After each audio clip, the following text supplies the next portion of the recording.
ॐ नमो भगवते वासुदेवाय। ॐ नमो भगवते वासुदेवाय। ॐ नमो भगवते वासुदेवाय।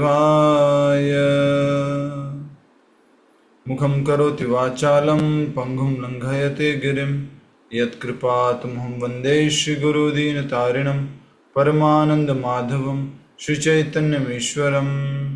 नारायणं नमस्कृत्यं नरं चैव नरोत्तमं देवीं सरस्वतीं व्यासं ततो जयमुदीरयेत्।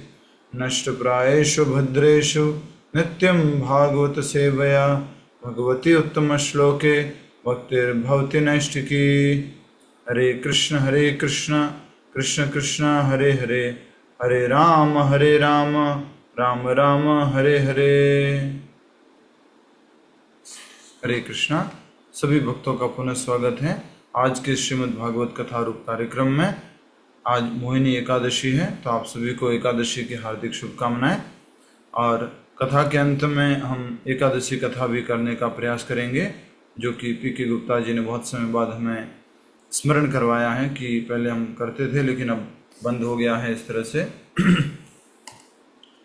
तो हम आगे बढ़ते हैं। कल हमने जो पढ़ा था उससे आगे हम पढ़ने का प्रयास करेंगे। तो भगवान श्री कृष्ण उत्तर दे रहे हैं उद्धव जी के प्रश्न का। उद्धव जी ने प्रश्न किया था कि वैदिक शास्त्रों में जीवन की पूर्णता प्राप्त करने हेतु अनेक मार्ग बताए गए हैं। क्या ये सब मार्ग समान रूप से महत्वपूर्ण हैं अथवा इनमें से कोई एक सर्वश्रेष्ठ है? भगवान ने पूरा डिटेल में उत्तर दिया और सार रूप में अंत में बताया कि शुद्ध भक्ति के मार्ग को ही सर्वोच्च बताया गया है और बाकी जो भी मार्ग है उसमें न्यूनाधिक मोह है। फिर हमने देखा भगवान भक्ति की महिमाओं के बारे में बता रहे हैं। भक्ति की महिमाओं का बखान करने के बाद भगवान ने कहा, हे उद्धव, शुद्ध भक्त अपनी भक्ति एवं सेवा से मुझे अपने नियंत्रण में कर लेते हैं।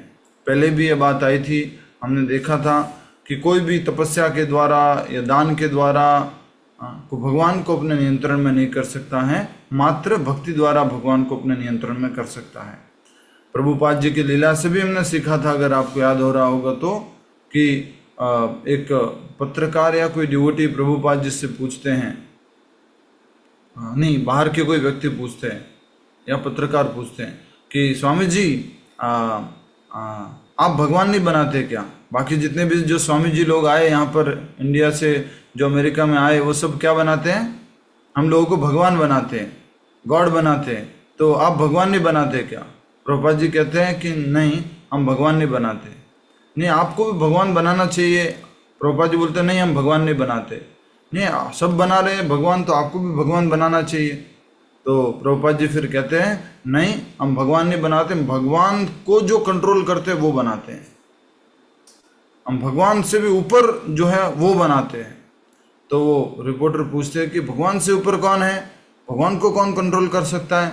तो प्रभुपाद जी कहते हैं कि हम शुद्ध भक्त बनाते हैं और वो भगवान को भी नियंत्रित करते हैं, जैसे यशोदा मैया। ऐसा करके प्रभुपाद जी समझाते हैं। आगे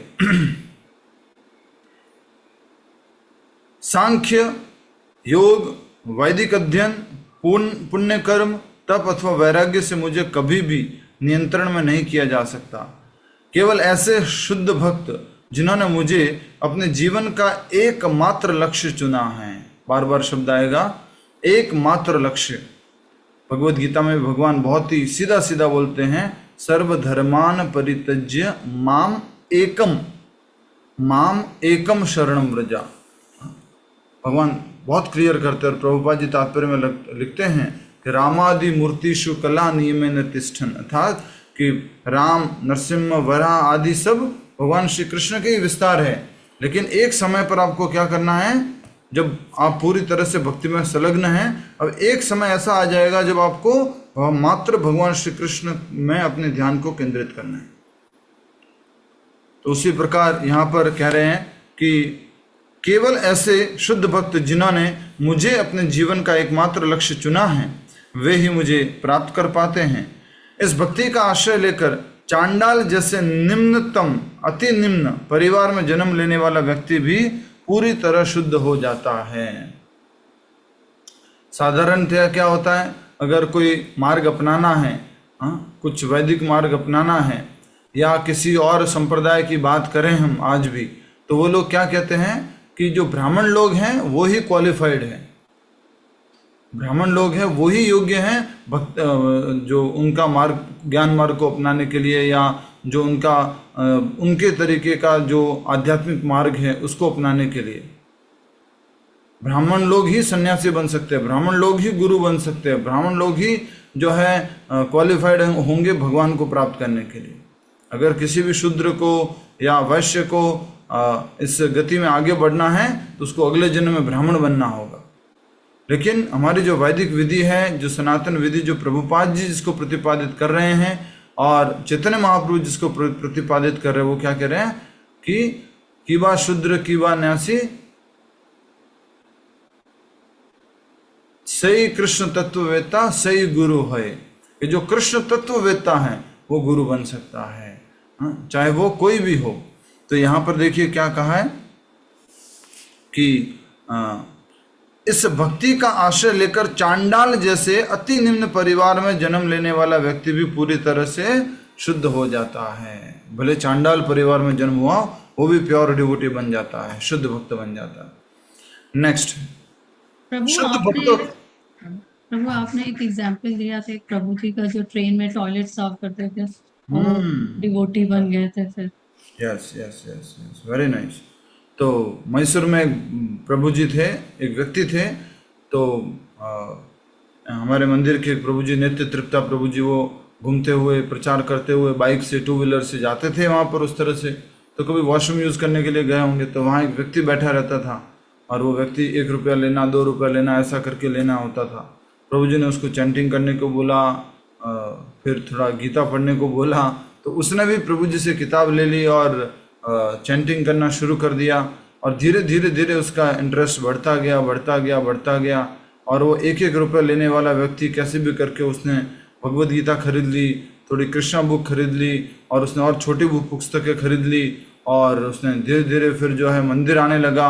उसने श्रीमद् भागवत पुराण पूरी की पूरी भागवत पुराण खरीद ली और टॉयलेट में मंदिर बना दिया, जो वो नहीं होता पे एंड यूज टॉयलेट जहाँ शौचालय, और उसने वहाँ बैठ करके पूरी भागवत पढ़ी।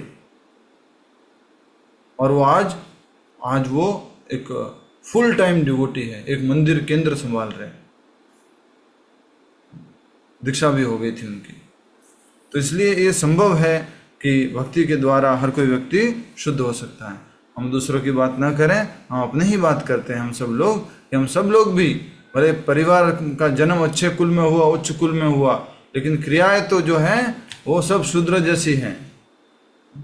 तो भक्ति का आश्रय लेकर के हम शुद्ध हो सकते हैं। आगे बढ़ते हैं। शुद्ध भक्तों की सर्वोच्च स्थिति का वर्णन करते हुए भगवान श्री कृष्ण ने कहा, जिस व्यक्ति ने भौतिक भोग विलास की इच्छाओं का त्याग करके अपनी इंद्रियों पर नियंत्रण कर लिया है और जिसका मन सदैव मुझ पर केंद्रित रहता है, वह अपने अंतःकरण में ऐसे सुख की अनुभूति करता है जो भौतिक भोग विलासियों की कल्पना से सर्वदा परे हैं। ऐसा भक्त योग सिद्धियों, मुक्ति अथवा ब्रह्मा जी एवं इंद्र के पद की भी कामना नहीं करता। अंडरलाइन कर लो इसको पूरा। जिस व्यक्ति ने भौतिक भोग विलास,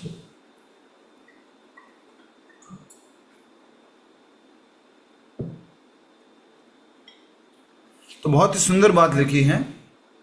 हाँ, आप सब भक्तों का ध्यान आकर्षित करना चाहेंगे।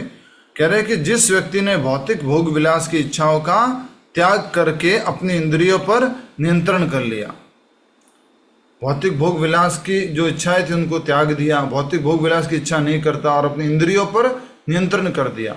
अब भोग विलास की इच्छा भी कैसे आती है? इंद्रियों के कारण आती है। इंद्रिया जो आकर्षित होती है इंद्रिय विषयों से, और इंद्रिया फिर क्या करती है? अंदर सिग्नल भेजती है, समाचार भेजती है। किसको? मन को। मन को। ठीक है।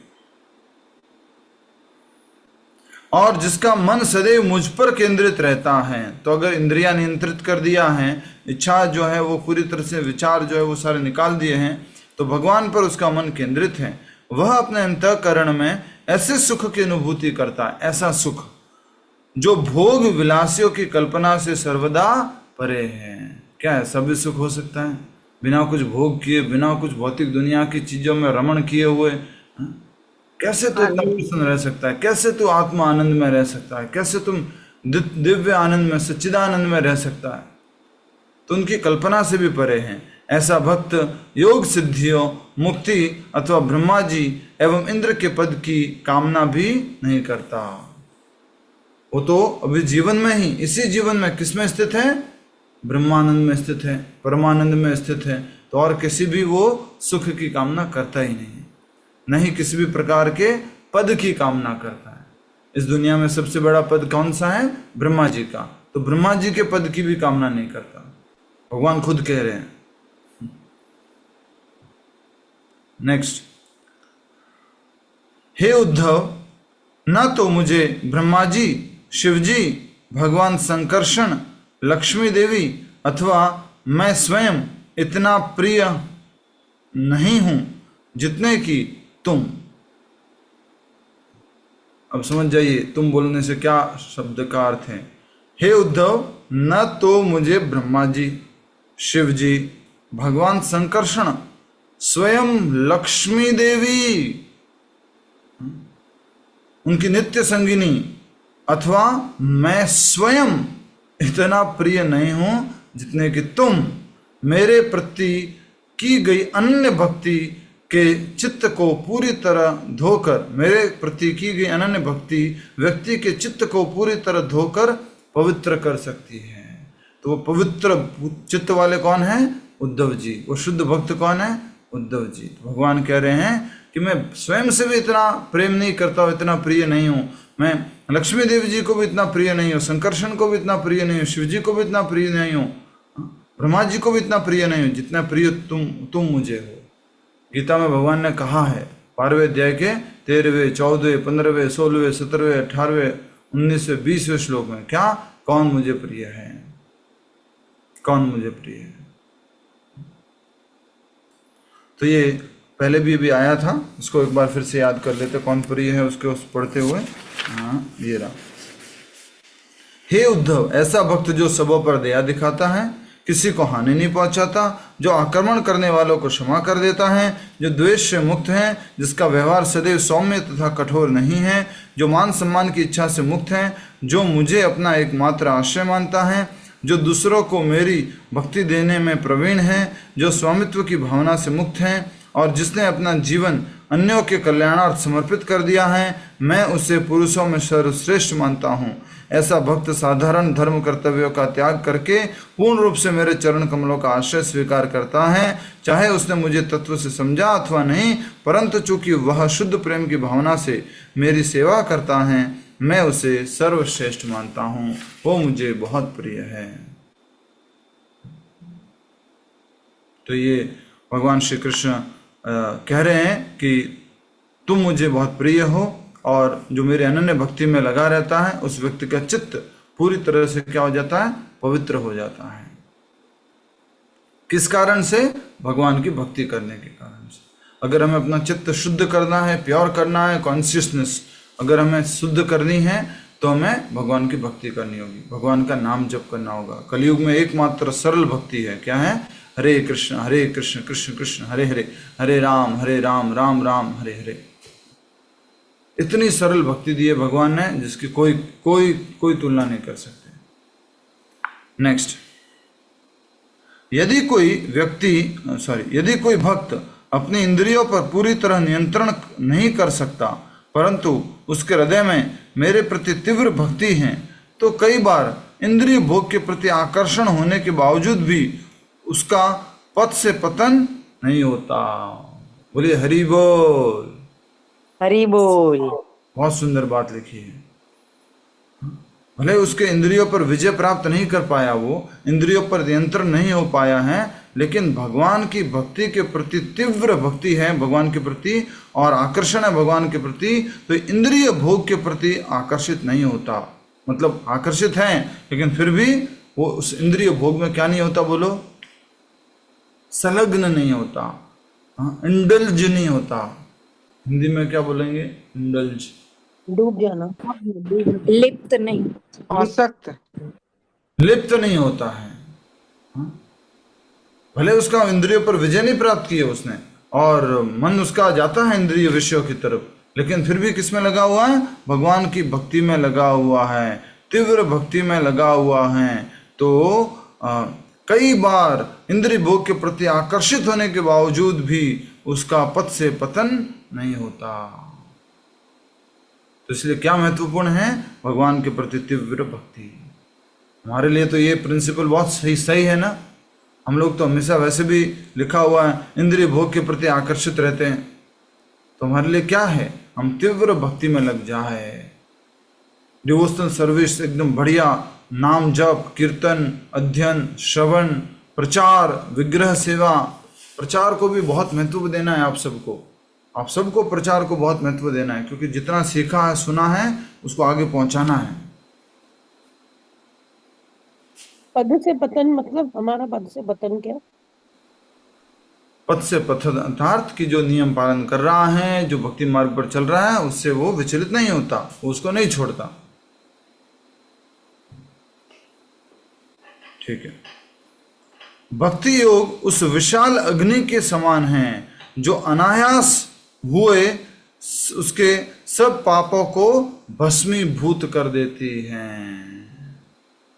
परंतु शुद्ध भक्त इन सब सांसारिक आकर्षणों से परे होता है। भक्ति भावना से ओतप्रोत होने के कारण उसके शरीर पर दिव्य लक्षण उभरते रहते हैं, जैसे रोमांच होना, भाव विभोर होकर हृदय द्रवित हो जाना, नेत्रों से अविरल अश्रु प्रवाहित होना, वाणी गदगद हो जाना आदि। दिव्य प्रेम के कारण वह कई बार हंसता है और कई बार रोता है। ऐसा शुद्ध भक्त संपूर्ण ब्रह्मांड को पवित्र कर सकता है। श्रील प्रभुपाद की जय। संपूर्ण ब्रह्मांड को पवित्र कर सकता है, जिसमें ये अष्ट सात्विक विकार आ रहे हैं, अष्ट जो है ये जो लक्षण प्रकट हो रहे हैं, गला रुंध जाना, आंखों से निरंतर अश्रुधारा बहना, रोमांच होना शरीर के अंदर। कुछ शिक्षाष्टकम में है, नैनम गदर्शुधारिया गद्गद दुर्दया गिरा पुलक्या नचित वपु कथा नाम ग्रहणे भविष्यति। उसमें सारे के सारे 8 नहीं दिए हुए, पर ये यस आपने अच्छा याद दिलाया कि शिक्षाष्टकम जो चैतन्य महाप्रभु जी द्वारा 8 श्लोक दिए गए, मैंने बोला है आप सबको वो याद करने 8 श्लोक। 8 श्लोक आप सबको याद करने हो, शिक्षाष्टकम 8 श्लोक ये याद करने आप सबको। तो यहाँ पर हम जैसे सबसे पहले तो ये देखेंगे कि भक्ति योग उस विशाल अग्नि के समान है जो अनायास हुए उसके सब पापों को भस्मीभूत कर देता है। इसको अंडरलाइन करो। भक्ति योग उस विशाल अग्नि के समान है जो अनायास हुए सब पापों को भस्मीभूत कर देती है। तो भगवान ने भगवद गीता में कहां पर कहा कि मैं सारे पापों से तुझे मुक्त कर दूंगा। यस, भगवान ने कहां पर कहा है कि मैं तुम्हें सारे पापों से मुक्त कर दूंगा। सर्वधर्मान परित्यज्य माम एकम शरणं व्रज। कि अगर कोई व्यक्ति जो है मेरी शरण में आएगा सारे धर्मों को छोड़ करके, मैं क्या करूंगा, अहम त्वाम सर्व पापेभ्यो, सारे पापों से तुम्हें मुक्त कर दूंगा।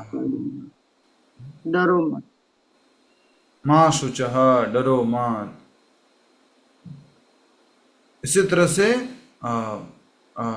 और भी समय पढ़ा है हमने कि जो भगवान की भक्ति करता है वो सारे पापों से मुक्त हो जाता है।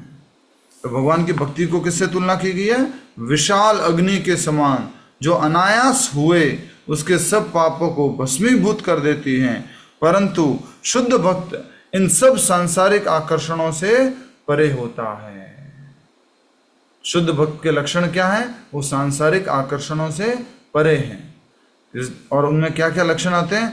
भाव विभोर होकर उनके अंदर क्या क्या लक्षण आ रहे हैं कि दिव्य लक्षण उभरते रहते हैं उनके शरीर में, जैसे रोमांच होना, भाव विभोर होना, हृदय द्रवित हो जाना भाव विभोर होकर, नेत्रों से अविरल अश्रु प्रवाहित होना, वाणी गदगद हो जाना।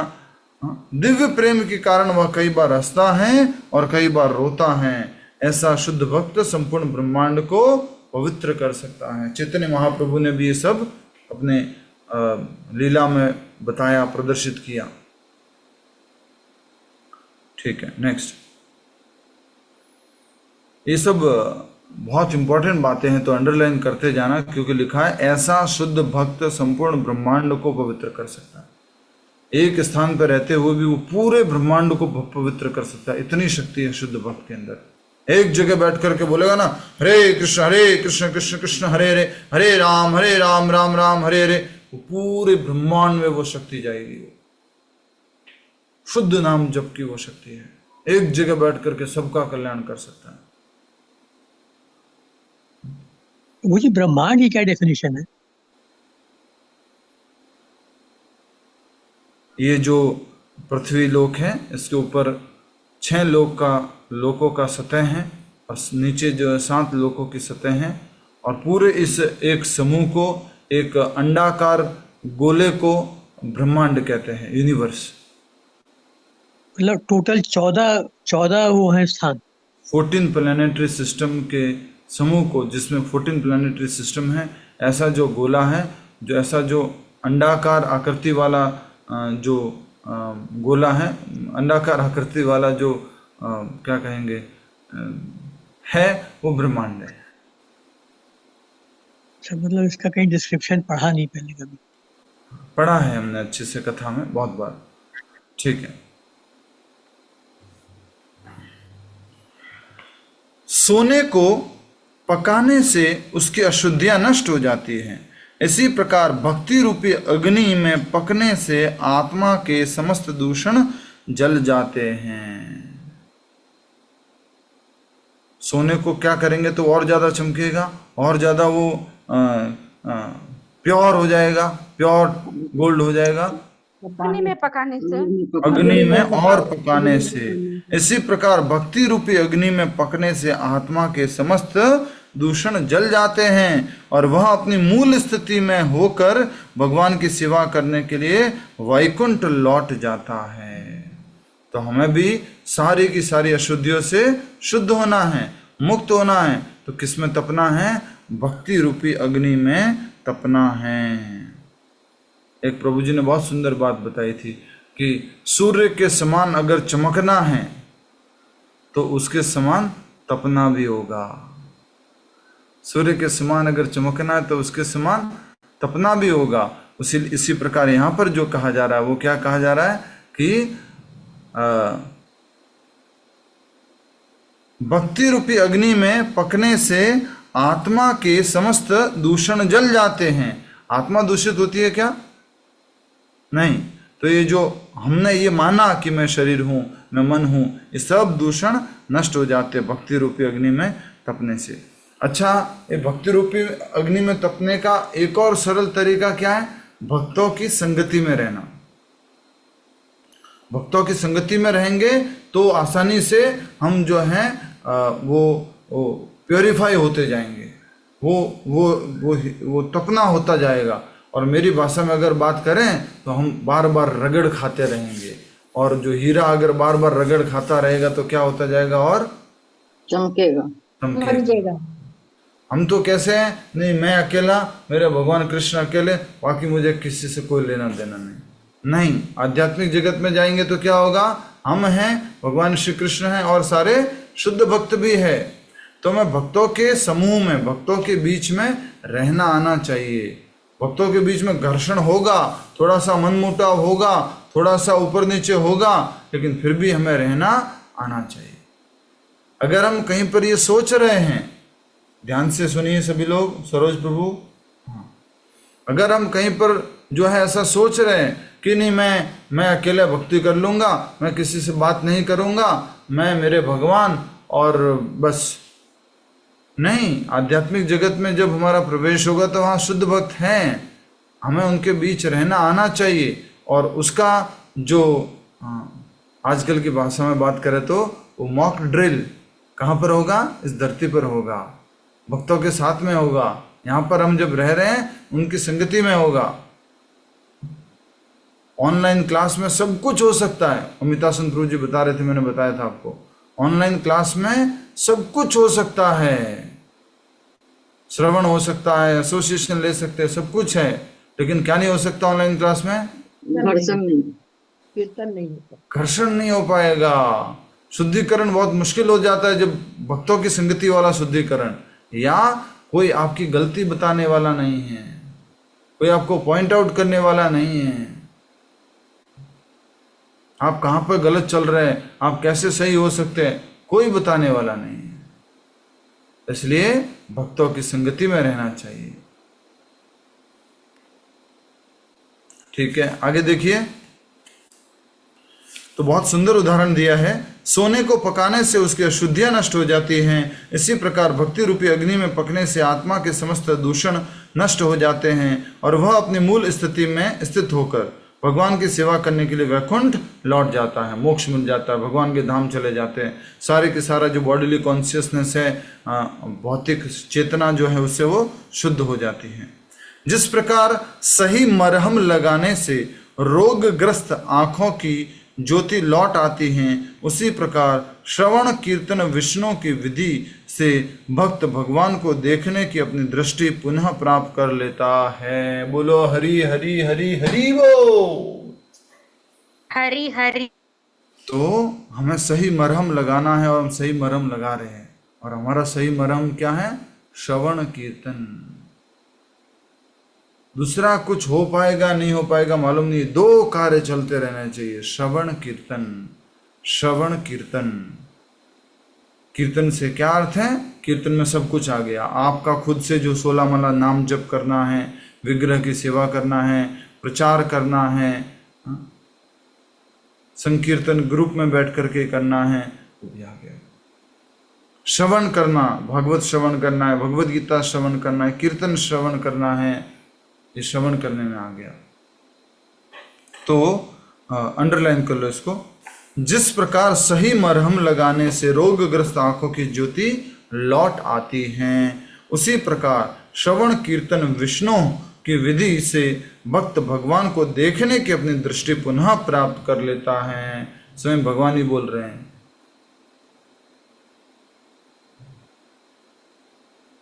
तो हम सब लोगों को मरहम लगाना चाहिए ना, श्रवण कीर्तन का, एवरीडे श्रवण कीर्तन का मरहम लगाना है। तो हम शुद्ध भी होते रहेंगे और जो भगवान को दर्शन करने की इच्छा है वो भी भगवान पूरी कर देंगे। प्रभु स्मरणम नहीं इम्पोर्टेंट है, वो भी तो इम्पोर्टेंट हुआ है, इम्पोर्टेंट है मतलब स्मरण। आगे जाके तीन दोनों का जो पर्यावसन है या फिर जो कंक्लूजन है श्रवण और कीर्तन का, वो स्मरण ही है।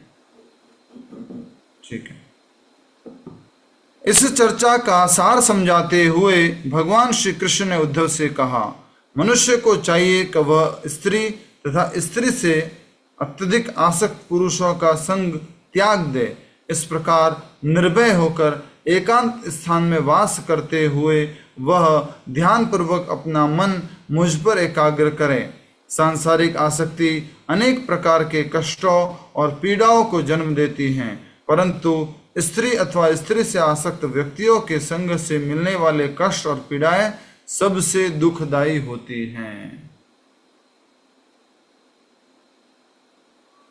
तो ये बहुत इंपॉर्टेंट बात लिखी है यहाँ पर।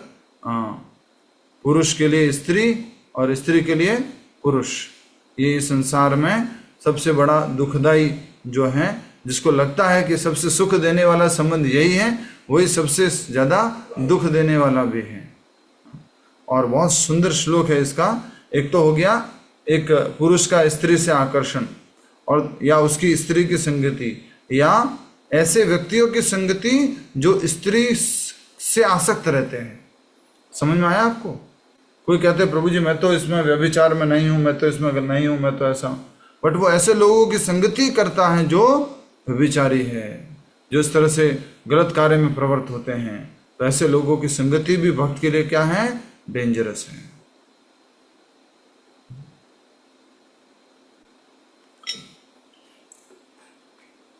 सांसारिक आसक्ति अनेक प्रकार के कष्टों और पीड़ाओं को जन्म देती है। कोई भी भौतिक आसक्ति रखो, धन से, संपत्ति से, परिवार से, लेकिन स्त्री अथवा स्त्री से आसक्त व्यक्तियों के संग से मिलने वाले कष्ट और पीड़ाएं सबसे अधिक दुखदायी होती हैं।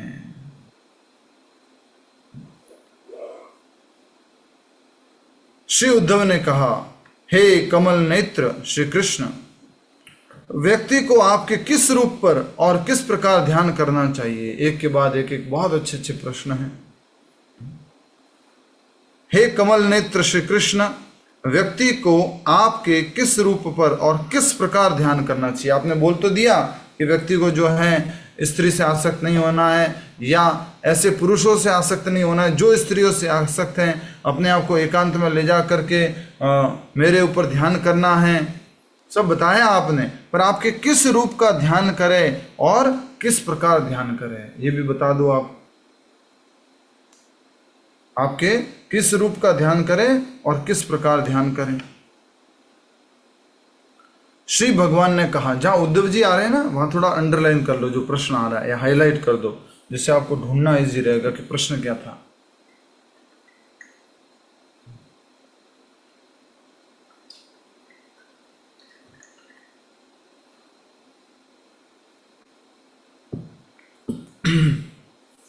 बहुत ही सुंदर प्रश्न है। हे कमल नेत्र श्री कृष्ण, व्यक्ति को आपके किस रूप पर और किस प्रकार ध्यान करना चाहिए? श्री भगवान ने कहा, योगी को चाहिए कि वह एक समतल आसन पर बैठ जाए, जो न अधिक ऊंचा हो न अधिक नीचा। शरीर को सीधा रखकर अपने दोनों हाथों को अपनी गोदी में रखना चाहिए और आंखों को नाक के सिरे पर केंद्रित करना चाहिए। प्राणायाम का पालन करते हुए योगी को अपने मूलाधार चक्र से प्राणवायु को धीरे धीरे तब तक ऊपर उठाना चाहिए जब तक वह हृदय तक न पहुंचे, जहां ओमकार स्थित है। अपने आधे बंद नेत्रों से योगी को अपने हृदय में स्थित कमल पुष्प पर ध्यान करना चाहिए। उस पुष्प की 8 पंखुड़ियां हैं और डंठल बिल्कुल सीधी। तब उसे सूर्य, चंद्रमा एवं अग्नि को एक के बाद एक करके उस कमल के घर में स्थापित करना चाहिए। इसके बाद उसे मेरे दिव्य चतुर्भुज रूप को अग्नि के भीतर स्थापित करके उस पर ध्यान करना चाहिए। उसे पूरा विश्वास होना चाहिए कि वह ध्यान ही जीवन की सर्वोच्च पूर्णता है। बट ये सब किसके बारे में बताया गया है? योगी के बारे में, ध्यान योगी के बारे में। जो पिछले भी जो बोला ना, जैसे अभी तो प्रभु जी आपने बोला तो ये तो कॉन्ट्रडिक्शन हो गया। एक तरफ तो आपने कहा कि भक्तों की संगति में रहना चाहिए, घर्षण होना चाहिए, राइट, और दूसरी तरफ क्या कह रहे भगवान कि उसको अकेले में एकांत में जाना चाहिए और मुझ पर ध्यान करना चाहिए। तो ये दोनों एक ही बात थी क्या? नहीं, एक भक्ति योगी की बात है और एक ध्यान योगी की बात है। और भगवद गीता में लगभग सेम श्लोक है। 6ठे अध्याय का कौन सा श्लोक? 6.11, 12, 13, 14। 6ठे अध्याय का 11वां और 12वां। तो 13वां 14वें में भी आगे नाति उच्चतरम नास्ति नीचम शैला जन कुशोतरः, कि आसन न तो ऊंचा हो न नीचा हो, और उसके ऊपर क्या क्या बिछा हुआ हो, एक आसन हो, उसके ऊपर मृग छाल हो, और भी कुछ लिखा है। इस तरह से जो है उसको बैठना है, सीधा बैठना है। और तत्रेकाग्रम, क्या बोलिए, क्या श्लोक है? पहले कुशा बिछाइए, फिर नक्षाल बिछाइए। श्लोक बोलिए थोड़ा सा। तत्रेकाग्रम मनः शुचो देशे प्रतिष्ठा स्थिर मानस शुचो देशे प्रतिष्ठाप्य तत्रेकाग्रम मने तत्रेकाग्रम स्थिर मानस आत्मनः। जितेंद्रिय क्रिया।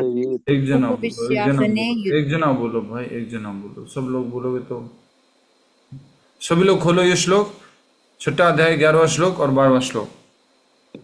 शुचौ देशे प्रतिष्ठाप्य।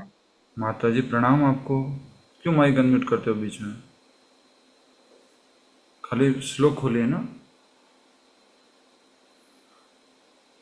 यस, अनुवाद पढ़िए। आप में से कौन पढ़ेगा?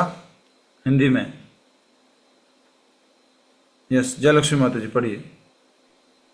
हरे कृष्णा प्रभु जी। बोलिए यो- सब लोग। योगाभ्यास के लिए योगी एकांत स्थान में जाकर भूमि पर कुशा बिछा दे और फिर उसे मृगछाला से ढके तथा ऊपर से मुलायम वस्त्र बिछा दे।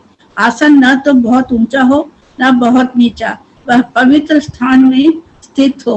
योगी को चाहिए कि इस पर दृढ़ता पूर्वक बैठ जाए और मन, इंद्रियों तथा कर्मों को वश में करते हुए तथा मन को एक बिंदु पर स्थिर करके हृदय को शुद्ध करने के लिए योगाभ्यास करें।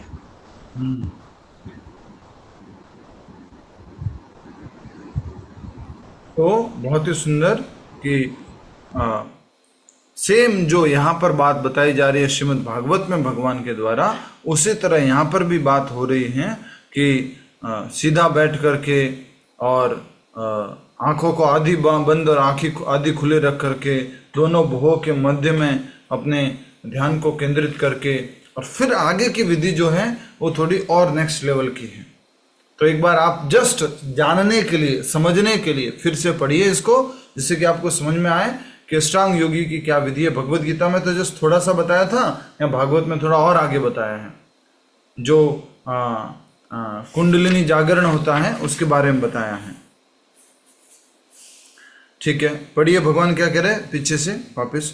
योगी को चाहिए कि वह एक समतल आसन पर बैठे। ठीक है, सभी लोग आप क्या करो, बिठा दो। ठीक है, आप गुरु हो, एक योगाचार्य हो, और आप क्या करो, एक शिष्य आ रहा है उसको बिठाते जाओ। ठीक है, ऐसे एकदम ध्यान करते हो, अच्छा आ जा, ठीक है, बैठ जा एक समतल आसन पर।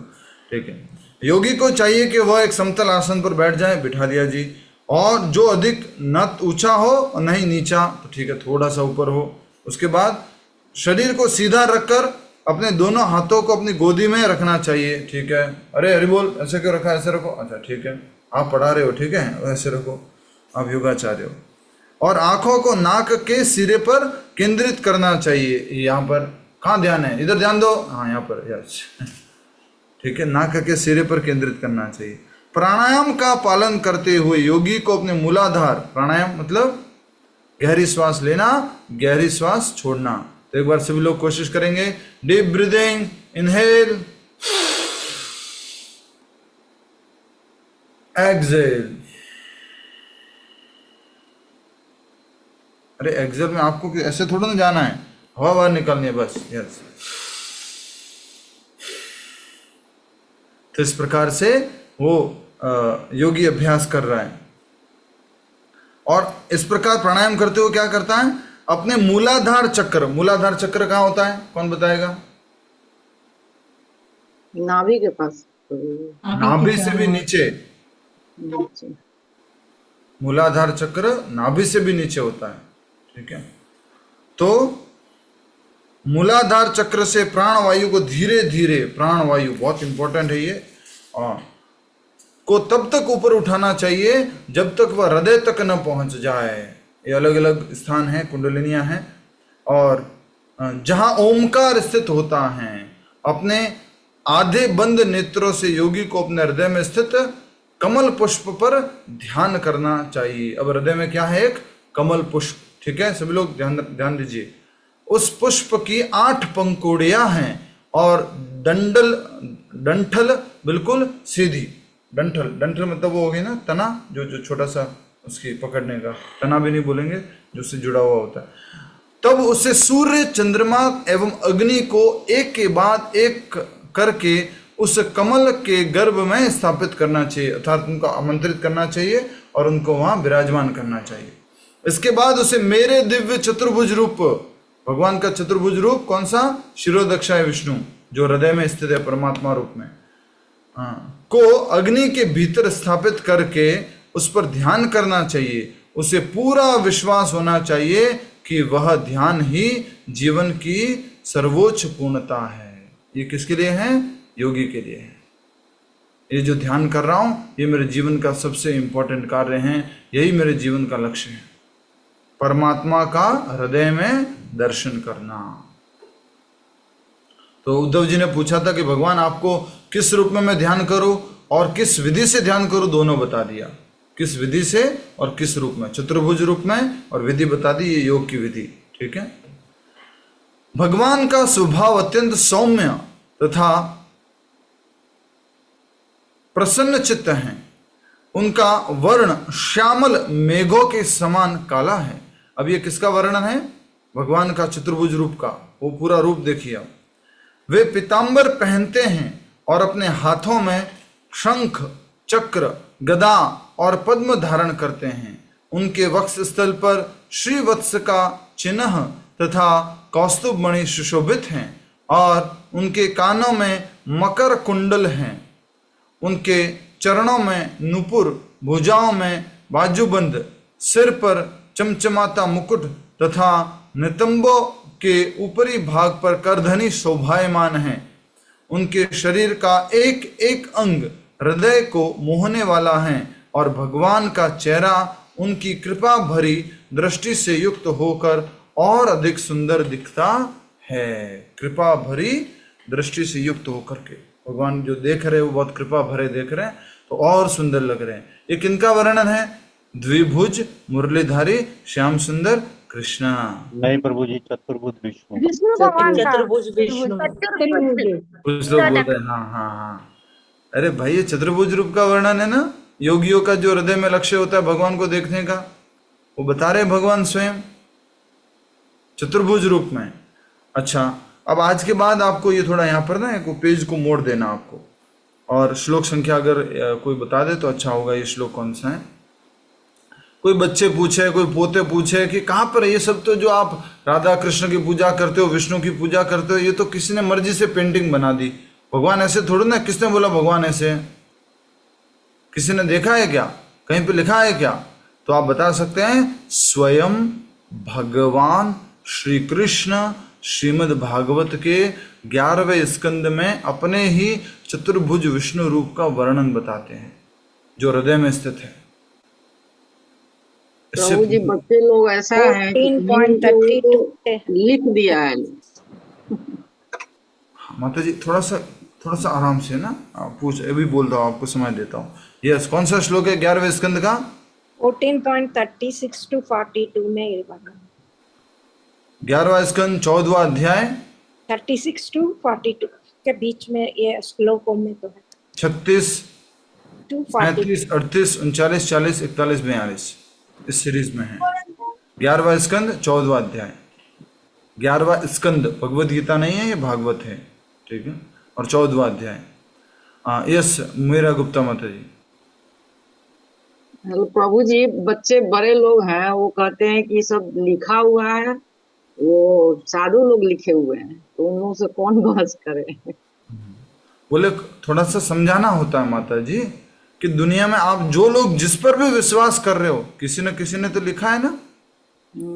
क्या आप न्यूटन के तीसरे नियम पर विश्वास करते हो? बोले हाँ विश्वास करते हैं। क्या आप विश्वास करते हो 2 और 2 4 होता है? बोले हाँ विश्वास करते हैं। बोले ये भी तो किसी ने लिखा है ना, विश्वास तो करते हो ना। तो विश्वास करने से ही कुछ होता है, थोड़ा विश्वास तो करना होगा। बिना विश्वास किए तो कोई भी व्यक्ति कभी आगे नहीं बढ़ सकता। और उसका उदाहरण कौन सा है? जो हमारा फेवरेट प्रभुपाद जी का उदाहरण है। एक बेटा अपनी माँ के बारे में जानता है, पिता के बारे में नहीं जानता। अब उसको पिता के बारे में जानना है तो क्या करना पड़ेगा? माँ से पूछना पड़ेगा। पर वो डाउट करे कि नहीं माँ गलत बता रही होगी तो जिंदगी बिता देगा ना, अपनी पूरी जिंदगी, कभी नहीं मालूम कर सकता कि पिता कौन। इसलिए क्या करना होगा? उसको माँ पर विश्वास करना होगा। उसके बाद क्या, जब माँ ने बता दिया कि ये तुम्हारे पिताजी है, उसके बाद उसको अगर डबल कंफर्म करना है तो उसको डीएनए टेस्ट करवा दो। बस ठीक है। कितने लोगों का करवाना है डीएनए टेस्ट? फिर एक बस,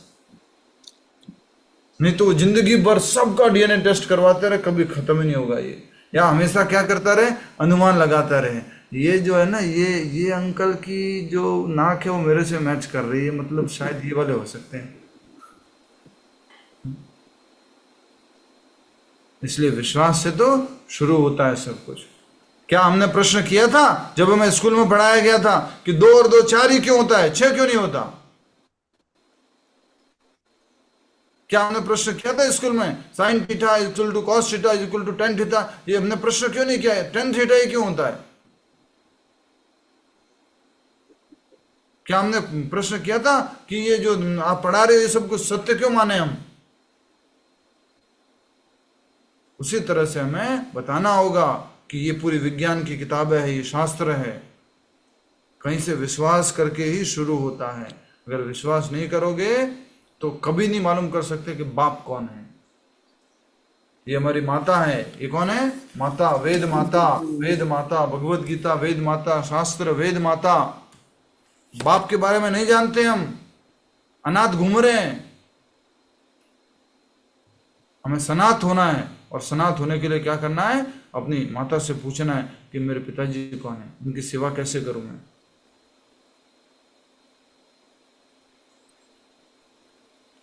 ठीक है। और अगर फिर भी आप लोग नहीं समझा पाते तो हमारे जो युवाओं के कार्यक्रम होते हैं उनमें भेजिए, उनमें सारे प्रश्नों के उत्तर होते हैं, और आप लोग इन कथाओं के माध्यम से सारे प्रश्नों के उत्तर भी प्राप्त करते हैं। हमारे युवाओं के बहुत अच्छे से प्रोग्राम होते हैं, तो उनमें भेज सकते हैं आप। ठीक है। तो स्वयं भगवान श्री कृष्ण ने अपने ही विस्तार चतुर्भुज रूपी शिरोदक्षाय विष्णु का यहाँ पर वर्णन किया है।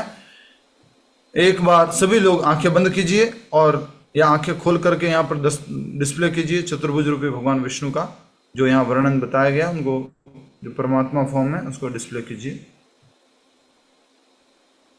भगवान का स्वभाव अत्यंत सौम्य तथा प्रसन्न चित्त है। उनका वर्ण श्यामल मेघों के समान काला है। ठीक है। वे पीतांबर पहनते हैं। ठीक है। अपने हाथों में शंख चक्र गदा और पद्म धारण करते हैं। ठीक है। उनके वक्षस्थल पर श्रीवत्स का चिन्ह तथा कौस्तुभ मणि सुशोभित हैं और उनके कानों में मकर कुंडल हैं। उनके चरणों में नुपुर, भुजाओं में बाजूबंद, सिर पर चमचमाता मुकुट तथा नितंबों के ऊपरी भाग पर करधनी शोभायमान हैं। उनके शरीर का एक एक अंग हृदय को मोहने वाला है और भगवान का चेहरा उनकी कृपा भरी दृष्टि से युक्त होकर और अधिक सुंदर दिखता है, और अधिक सुंदर दिख रहा है। ये भगवान स्वयं बता रहे हैं। और थोड़ा मुझे बोलना था लेकिन थोड़ा हम आगे बढ़ते हैं। अब माइक किसी का ऑन है, बंद कर दीजिए। यस। भोग विलास की वस्तुओं से इंद्रियों को हटाकर मनुष्य को चाहिए कि वह गंभीर तथा आत्मनियंत्रित रहे। बहुत स्ट्रांग शब्द है ये, और सीधे सीधे बोल रहे हैं।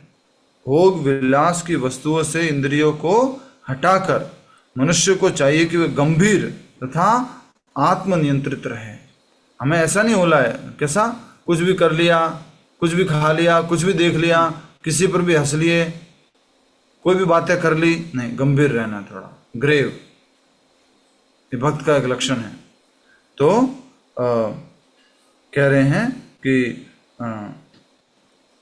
भोग विलास की वस्तुओं से इंद्रियों को हटाकर मनुष्य को चाहिए कि वे गंभीर तथा आत्मनियंत्रित रहे। बुद्धि के प्रयोग द्वारा उसे अपना मन भगवान की दिव्य देह के एक एक अंग पर केंद्रित करना चाहिए। बहुत महत्वपूर्ण बात है। किसका उपयोग करके? बुद्धि का उपयोग करके। अभी मन हमारा बहुत विचलित है, मन हमारा बहुत इधर उधर जाता है, तो मन के ऊपर कौन है? बुद्धि है। और पहले भी भगवान ने बताया था कि जब उद्धव जी ने प्रश्न पूछा कि कैसे हम मन को और इंद्रिय विषयों को और इंद्रियों को, ये जो सहज रूप से एक दूसरे से आकर्षित है, ऐसे इस बंधन को कैसे काटे, इस बंधन को कैसे तोड़े। तो भगवान ने बोला अपनी बुद्धि का उपयोग करके इस मन को खींच के ले आओ और मेरी सेवा में लगाओ। आज हम अभी कथा में बैठे हैं, क्या उपयोग करके बैठे हैं बोलो? ओ भगवान के उसमें कथा में लगाए हैं। क्या मन को उपयोग करके बैठे हैं?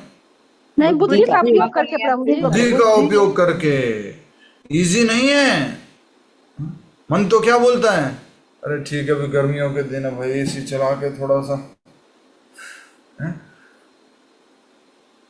पर फिर भी अपन बुद्धि का उपयोग करते हैं, नहीं मेरा भला सोने में नहीं है, उठ खड़ा हो, कथा सुन, नाम जप कर,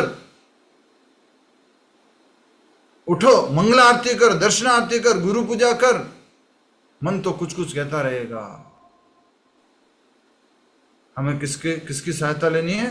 बुद्धि की सहायता लेनी है, और बुद्धि को ताकतवर बनाना है, स्ट्रांग बनाना है।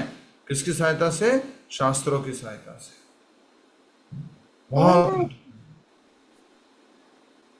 देखिए परमात्मा रूप का ये दर्शन यहाँ पर जो जैसा वर्णन किया गया उस आधार पर जो चित्रण किया गया है, तो सेम भगवान श्री कृष्ण ने विस्तार में, विष्णु रूप विस्तार में मेघ श्याम वर्ण और चतुर्भुज हवाले शंख चक्र गदा पद्म धारण किए हुए, बहुत ही सुंदर एक मुकुट धारण किए हुए, कौस्तुभ मणि और साथ ही साथ श्रीवत्स का चिन्ह, और कानों में कुंडल और चरणों में नुपुर और भुजाओं में बाजूबंद, देख सकते हैं आप सब लोग, एक एक चीज है इसमें। और नितंबों के ऊपरी भाग पर करधनी।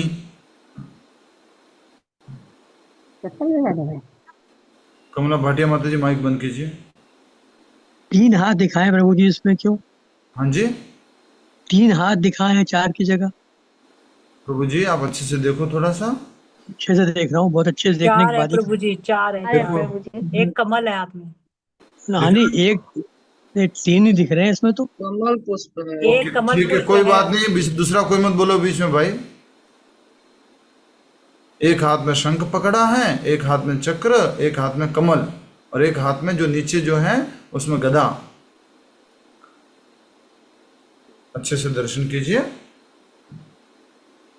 तो ये जो वर्णन किया गया है उसी आधार पर यहाँ पर चित्रण किया गया है, और बहुत सुंदर भगवान के दर्शन हैं। और भक्त को जो योगी है उसको भगवान के स्वरूप का दर्शन करना चाहिए अपने हृदय के अंदर। ठीक है, और भगवान कृपा भरी दृष्टि से देख रहे हैं। अब हमारे लिए क्या कहा गया? भोग विलास की वस्तुओं से इंद्रियों को हटाकर मनुष्य को चाहिए कि वह गंभीर तथा आत्मनियंत्रित रहे। सेल्फ कंट्रोल, सेंस ग्रेटिफिकेशन में इंडल्ज नहीं होना है, इंद्रिय भोग में नहीं लगना है, और बुद्धि के प्रयोग द्वारा उसे अपना मन भगवान की दिव्य देह के एक एक अंग पर केंद्रित करना चाहिए। ईच लिम्ब भगवान के एक एक पर केंद्रित करना चाहिए बुद्धि का उपयोग करके। अगली बार जस्ट, वैसे तो अष्टांग योग की विधि है लेकिन भक्तों के लिए भी काम की है। जब भी आप दर्शन करो भगवान के, एक एक अंग पर अच्छे से ध्यान करना है। ये भगवान के चरण, इस चरणों में एक पैर ऐसे है उठा हुआ, उसमें जो नुपुर बंधी हुई है अर्थात पांजेब बंधी हुई हैं, और उस चरण के ऊपर 1 2 3 4 5 तुलसियां लगी हुई है, और फिर जो है भगवान ने एक बहुत सुंदर धोती पहनी है, और उसके ऊपर एक कमर बेल्ट पहना है, और भगवान ने जो है जो पटका है, आज जब भी गर्मियों का समय है तो ऊपर का जो भाग है, ऊपर का शरीर जो है वो खुला है, ऊपर का शर्ट नहीं पहना है भगवान ने, मात्र जो है वो पटका पहना है, और हाथ में, दोनों हाथों में बांसुरी हैं।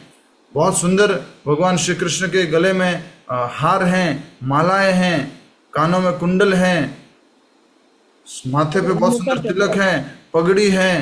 ये सब वर्णन जो है हमें याद होना है, ऐसे देखना एक एक चीज को। खास करके माता जी लोग अच्छे से दर्शन करते हैं, तो हमें, मतलब आप सब लोग जो उपस्थित हैं, माता जी, प्रभु जी लोग, तो प्रभु जी लोगों को भी सीखना है कि कैसे डिटेल में जाए। राधा रानी की चोटी आज कैसी लग रही है, राधा रानी ने आज मुकुट कैसा पहना है, हर एक बात के डिटेल में जाना है। ये तो हमारे परमात्मा रूप के दर्शन है। भक्त का लक्ष्य क्या है? भगवान श्री कृष्ण का दर्शन। द्विभुज मुरलीधारी, ये रहने दो आपकी जो स्क्रीन पर लगे हुए हैं, कितने सुंदर ठाकुर लग रहे हैं, देखो, राधा वृंदावन चंद्र।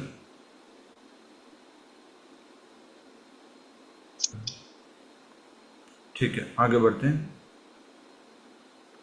एक बार इसमें पारंगत होने पर वह केवल भगवान के मुस्कुराते मुखारविंद पर ध्यान करें और जब वह इस विधि में पूर्णता प्राप्त करके अपने स्वरूप में स्थित हो जाए तो उस विषय पर वह ध्यान पद्धति का त्याग कर सकता है, क्योंकि वह योग में पूरी तरह मुझसे एक हो गया है। इतना ही नहीं, जैसे जैसे योगी सिद्ध हो जाता है उसे योग सिद्धियां प्राप्त होती जाती हैं। ये तो हमारे भक्ति के दर्शन, भगवान के राधा कृष्ण के दर्शन। यहाँ जो बात चल रही है वो किसकी चल रही है? यहाँ बात चल रही है वो है किसकी? अष्टांग योगी की। हरे कृष्णा। देखिए फिर से एक बार ध्यान दीजिए प्लीज। एक बार इसमें पारंगत होने पर वह केवल भगवान के मुस्कुराते मुखारविंद पर ध्यान करे, और जब वह इस विधि में पूर्णता प्राप्त करके अपने स्वरूप में स्थित हो जाए तो उस समय वह ध्यान पद्धति का त्याग कर सकता है। भगवान को पूरा हमेशा हमेशा याद करने लग गया, उसके बाद ये जो सीधा बैठना है, ये करना है, वो करना है, वो सब त्याग कर सकता है, क्योंकि वह योग में पूरी तरह मुझसे एक हो गया है, पूरी तरह से मुझसे जुड़ गया है। इतना ही नहीं, जैसे जैसे योगी सिद्ध होता जाता है उसे योग सिद्धियां प्राप्त होती जाती है। कौन कौन सी? अणिमा, लघिमा, असिता, वसिता प्राप्ति, अलग अलग योग सिद्धियां प्राप्त होती जाती है। यस, तो आज हम यहीं तक करें और अधिक जप करेंगे और एकादशी की कथा सुनेंगे। पॉज। प्रभु जी हरे कृष्ण जी।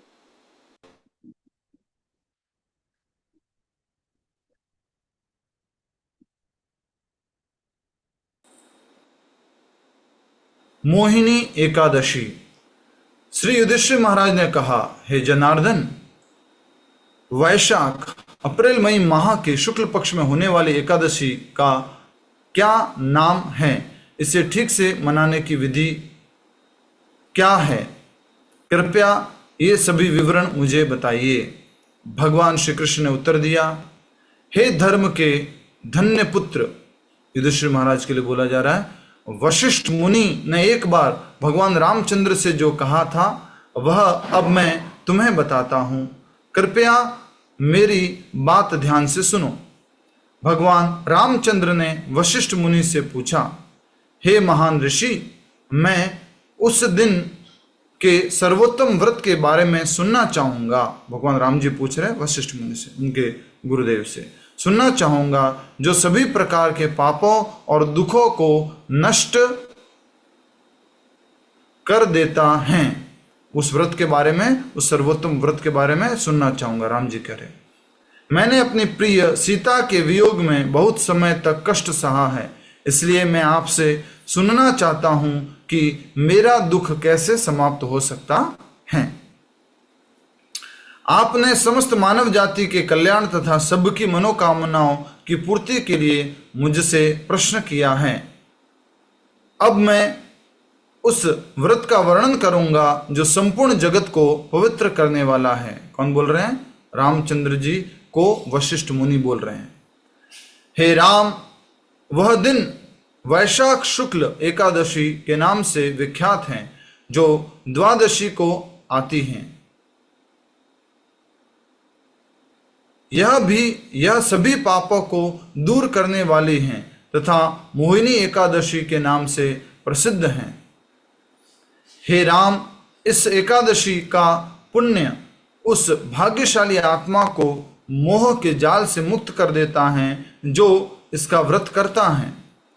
अतः यदि आप अपने कष्टों का निवारण चाहते हैं तो इस पावन एकादशी का व्रत पूर्ण रीति से करें, क्योंकि वह व्यक्ति के मार्ग की सभी बाधाओं को दूर करती हैं तथा महानतम कष्टों का निवारण करती हैं।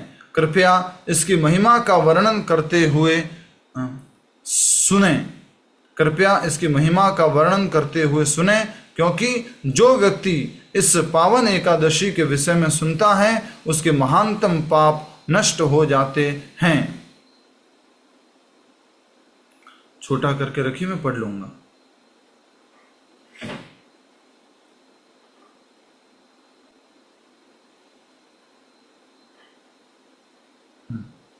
सरस्वती नदी के तट पर एक समय भद्रावती नाम की एक सुंदर नगरी थी, जिस पर राजा द्युतिमान का शासन था। हे राम, वह दृढ़ निश्चयी, सत्यवादी तथा अत्यंत बुद्धिमान राजा चंद्रमा के वंश में उत्पन्न हुआ था।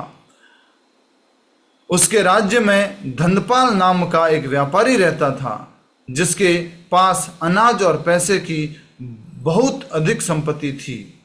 ये सरस्वती नदी के किनारे भद्रावती नाम का एक सुंदर नगर, और उसमें द्युतिमान राजा जो शासन करते थे, और वो सत्यवादी थे और बहुत बुद्धिमान थे। और राजा चंद्रमा के वंश में उत्पन्न हुए थे, और उनके राज्य में एक बहुत ही धनपाल नाम का एक व्यापारी जो बहुत अधिक धन संपत्ति रखता था, जिसके पास अनाज और धन संपत्ति बहुत अधिक मात्रा में थी। वह बहुत ही धार्मिक था। धनपाल ने भद्रावती के सभी नागरिकों के लाभ के लिए झीलें खुदवाई, बलि के अखाड़े बनवाए और सुंदर उद्यान बनवाए। वह भगवान विष्णु का बहुत बड़ा भक्त था, और उसके 5 बेटे थे, सुमना, द्युतिमान, मेधावी, सुकृति और दृष्टबुद्धि। दुर्भाग्यवश उसका पुत्र दृष्टबुद्धि हमेशा घोर पापपूर्ण कार्यों में लिप्त रहता था, जैसे वैश्याओं के साथ सोना और इसी प्रकार के पतित व्यक्तियों के साथ संगति करना। यह अवैध यौन संबंध, जुआ और इंद्रियों को संतुष्ट करने के उद्देश्य से कई अन्य प्रकार के कार्यों में आनंद लेता था। वह देवताओं, ब्राह्मणों, पूर्वजों और समुदाय के अन्य बुजुर्गों के साथ साथ अपने परिवार के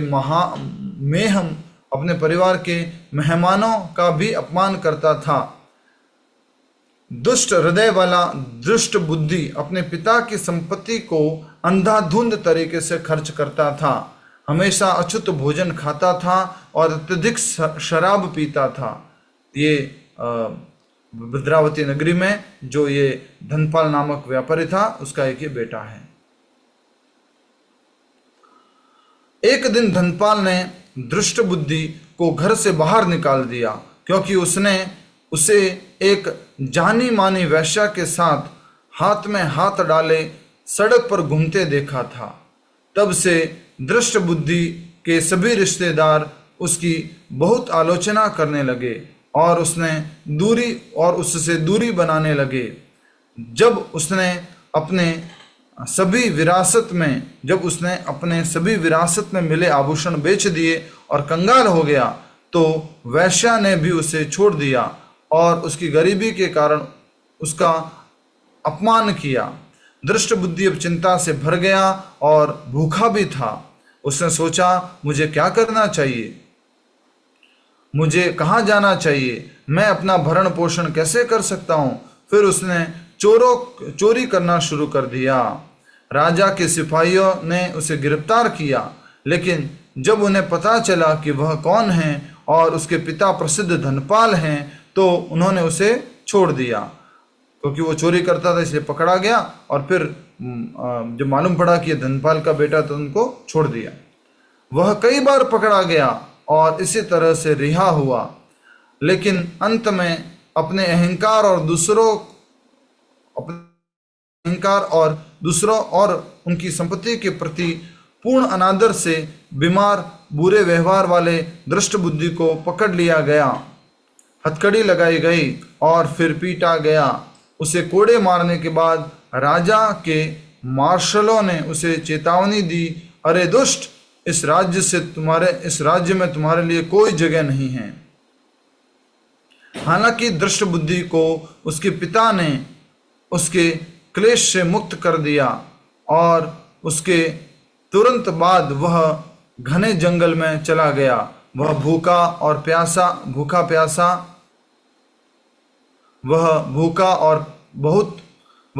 प्यासा और बहुत कष्ट सहता हुआ इधर उधर भटकता रहा।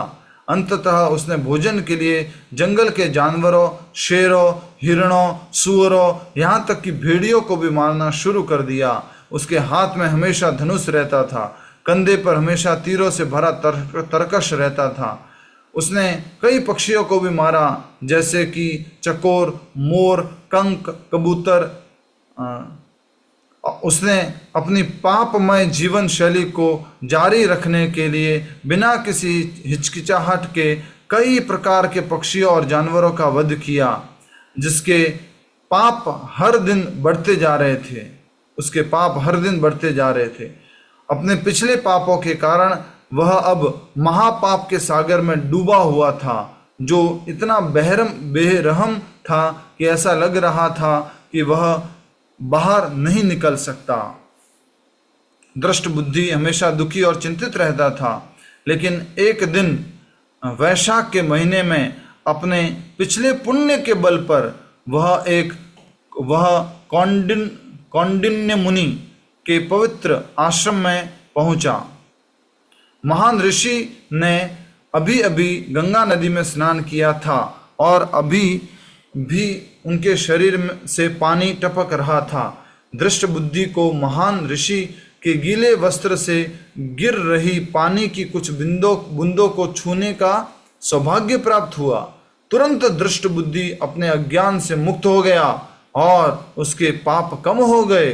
कौंडिन्य मुनि को अपनी विनम्र वंदना करते हुए दृष्ट बुद्धि ने हाथ जोड़कर उनसे प्रार्थना की, हे महान ब्राह्मण, कृपया मुझे कुछ ऐसे प्रायश्चित करने का वर्णन करें जो मैं बिना अधिक प्रयास के कर सकता हूँ। मैंने अपने जीवन में बहुत सारे पाप किए हैं और इनसे अब मैं बहुत गरीब हो गया हूँ। महान ऋषि ने उत्तर दिया, हे पुत्र, बहुत ध्यान से सुनो, क्योंकि मेरी बात सुनने से तुम्हारा जीवन बदल जाएगा और तुम अपने सभी शेष पापों से मुक्त हो जाओगे। इसी माह वैशाख अप्रैल महीने के शुक्ल पक्ष में पवित्र मोहिनी एकादशी होती है, जिसमें सुमेरु पर्वत के समान विशाल और भारी पापों को नष्ट करने की शक्ति है।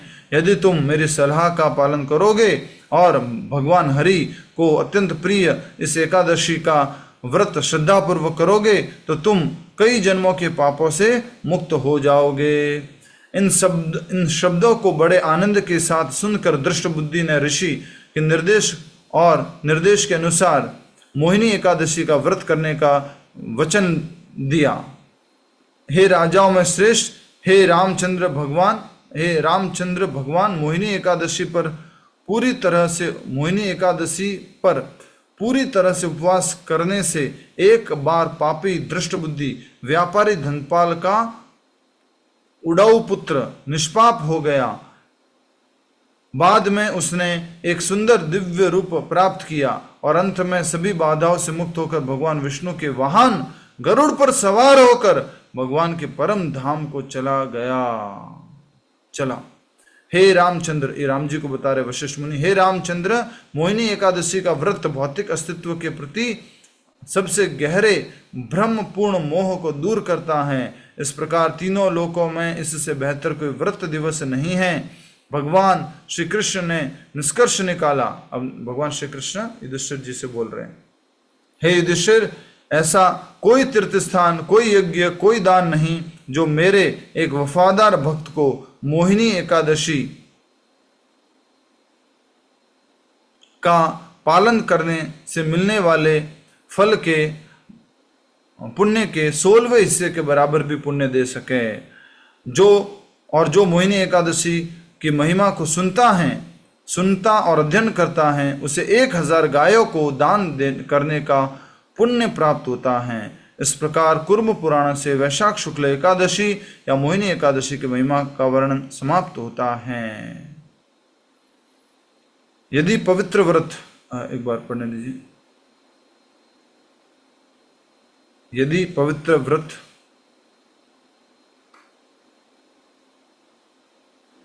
पवित्र व्रत द्वादशी को पढ़ता है तो इसे वैदिक साहित्य में एकादशी कहा जाता है। इसके अलावा गरुड़ पुराण में भगवान ब्रह्मा ने नारद मुनि से कहा,